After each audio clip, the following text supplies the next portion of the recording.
Nação, hoje, durante o nosso jornal VVP, lá no canal Central do Fla, a gente teve uma discussão muito boa sobre um substituto para o Arrascaeta, né? O Flamengo começa a se projetar para a janela de transferências do meio do ano e o Flamengo pensa num volante box-to-box, pensa também num lateral direito, pode até trazer um lateral esquerdo e também um ponta-direita.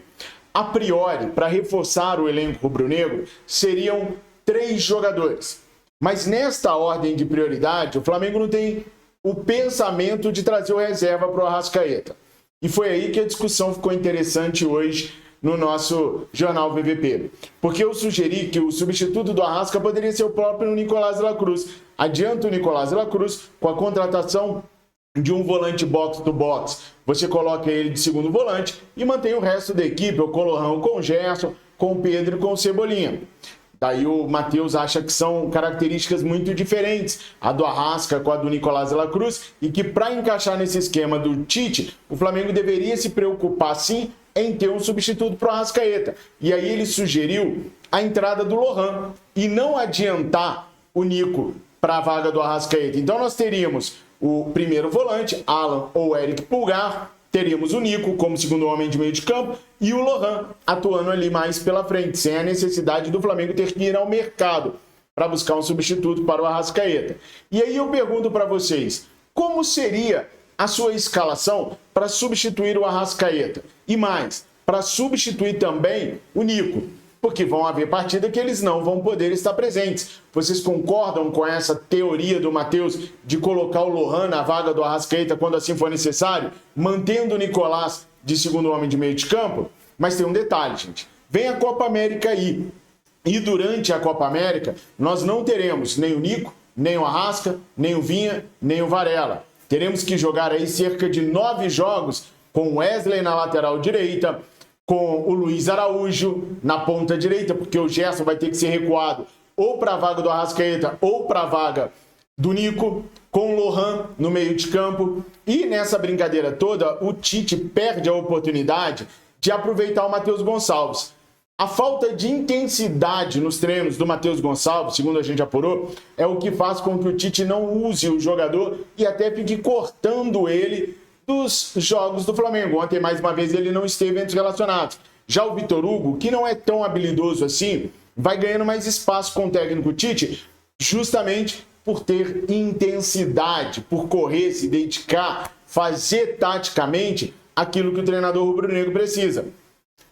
Durante a Copa América, não há como a gente realizar contratações, mas o Flamengo pensa sim em se reforçar agora no meio do ano. São 2 as estratégias rubro-negras. A primeira, contratar jogadores para as carências que a equipe tem e contratar jogadores para as saídas que nós teremos no meio do ano. E é nisso que vai se basear esse vídeo agora. Eu sou o Fabrício Lopes, você está no canal Resenha Rubro-Negra. Eu peço para que você se inscreva aqui no nosso canal, curta, comenta e compartilha nos nossos vídeos. E é claro, né, nação?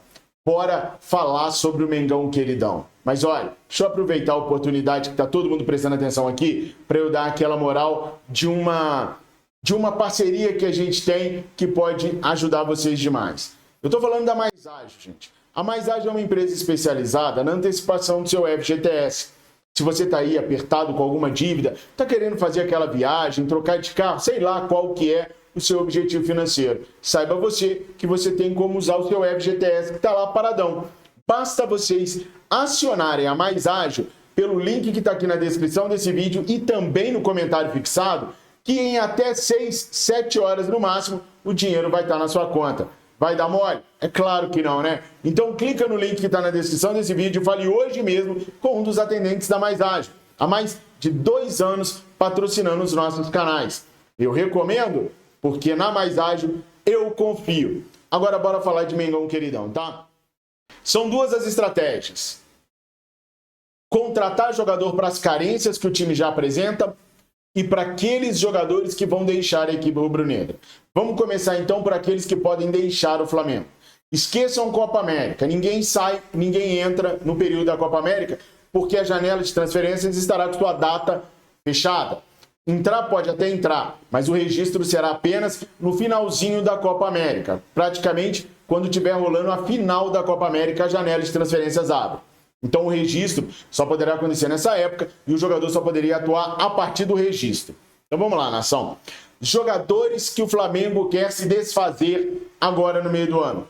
Wesley, lateral direito. O Flamengo quer que o Wesley saia para ele ter a oportunidade de buscar no mercado um outro lateral direito para concorrer pela vaga de titular junto com o Varela. O jogador que encanta a nossa diretoria é o Gonzalo Montiel. E ele encanta por quê? Primeiro porque é um jogador de seleção argentina. Pensem que se ele vier para o Flamengo, nós perderemos sempre os dois laterais direitos. Porque o Montiel vai voltar a ser convocado, não tenho dúvida, ele precisa só de minutos, e o Varela já é convocado com frequência para a seleção do Uruguai. O Gonzalo Montiel tem uma situação toda especial. Como o Nottingham Forest já disse que não vai exercer a compra do atleta, o Flamengo vê com bons olhos tentar um empréstimo junto ao Sevilha, que também não quer aproveitar o atleta para a próxima temporada. Estipulando um valor de opção de compra, o Flamengo teria o atleta por uma temporada e se ele se desempenhasse bem, o Flamengo optaria ou não pela contratação dele. O Flamengo também quer um volante box to box. O Marcos Braz avalia muito bem o Evander, lá do Portland Timbers. Tentou contratá-lo no início do ano, mas a alta pedida da equipe norte-americana impediu a concretização da negociação. Tem também o André Franco, que foi afastado do Porto por insuficiência técnica e por isso pode ser que seja um jogador mais fácil para o Flamengo poder trazer. Pelo que eu apurei hoje, o plano A é o Evander, o plano B é o André Franco. Para a ponta direita, o Flamengo ainda não desistiu de ter o TT, não, tá? O Flamengo ainda pensa em negociar com o clube turco para ter o TT para a ponta direita, que é o jogador que o Tite quer. Se por um acaso o Flamengo conseguir convencer um jogador do porte do Di Maria a vir jogar no Mengão, Di Maria também não está 100% descartado. O fato é que o Flamengo avalia posições, avalia jogadores para essa posição de ponta direita. TT é o preferido do técnico Tite, pela juventude, pela versatilidade, pela intensidade de jogo que apresenta. No meio de campo, o Flamengo só vai contratar alguém no meio de campo se houver a saída, por exemplo, do Matheus Gonçalves.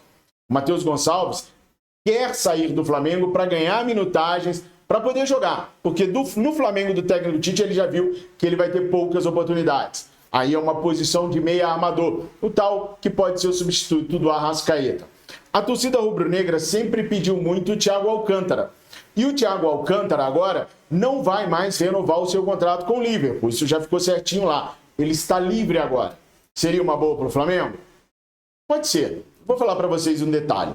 O Thiago Alcântara, ele já está com 32 anos e a parte física dele não é legal. Dos últimos 1.095 dias, 42% desses dias ele ficou lesionado. De 22 para cá, foram 467 dias lesionado. É um número muito alto. Agora mesmo, recentemente, ele ficou mais de 100 dias parado. Voltou e no jogo que voltou se lesionou, ficando mais 100 e tantos dias parados. Então, fisicamente, o Thiago Alcântara não é um jogador confiável. O Flamengo até chegou a conversar com o Thiago Alcântara algumas vezes e vai voltar a conversar com o Thiago Alcântara agora também.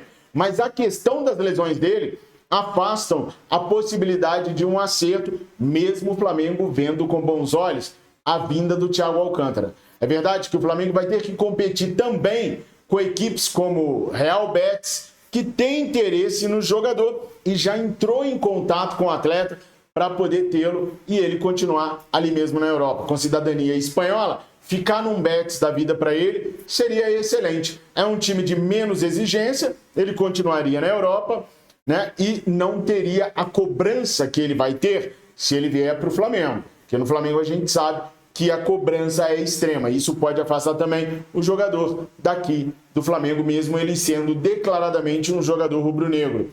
Temos também a possibilidade da saída de um zagueiro. O Cleiton, vendo que não está recebendo oportunidades, também deseja sair do Flamengo no meio do ano. Só que nesse caso, o Flamengo não deve repor, porque nós já temos Davi Luiz, Léo Pereira, Léo Ortiz, Fabrício Bruno para poder suprir essa carência aí. Agora, se vierem propostas para Fabrício Bruno e Léo Pereira, que ainda podem ser convocados pelo Dorival Júnior, porque a Conmebol aumentou em mais 3 jogadores a lista de jogadores convocáveis para a Copa América, de 23 para 26 jogadores. Dorival ainda pode fazer, não quer dizer que ele é obrigado, mas ele ainda pode fazer mais 3 convocações. Talvez Fabrício Bruno, Léo Pereira, Pedro entrem nessa convocação aí. Mas, nação, o que vocês acharam das pretensões do Flamengo para jogadores da ponta direita, do meio de campo, da lateral direita? E eu falei que até lateral esquerdo pode ser que o Flamengo contrate, né? Pois é, mas aí entra naquela questão se vai haver a saída de alguém. Ayrton Lucas está sendo muito assediado. Se fizerem a proposta e o Ayrton aceitar, aí o Flamengo pode ir atrás de um lateral esquerdo também, e já andou até conversando com o Gabriel Fuentes, como eu trouxe em primeira mão aqui para vocês há cerca de 10 dias. Essas foram as informações que eu queria passar para vocês nesse momento. Espero que vocês possam se inscrever, chamar geral para se inscrever, votar na gente no prêmio IBS de Jornalismo Esportivo. Ficou aí no chat uma mensagem fixada, é só clicar ali e votar na gente. Tem que votar todo dia para a gente poder chegar no top 10 dos jornalistas esportivos de destaque nesse país. Conto muito com a ajuda de vocês. Curta, comenta e compartilhem. Fiquem com Deus, eu amo vocês. Saudações rubro-negras.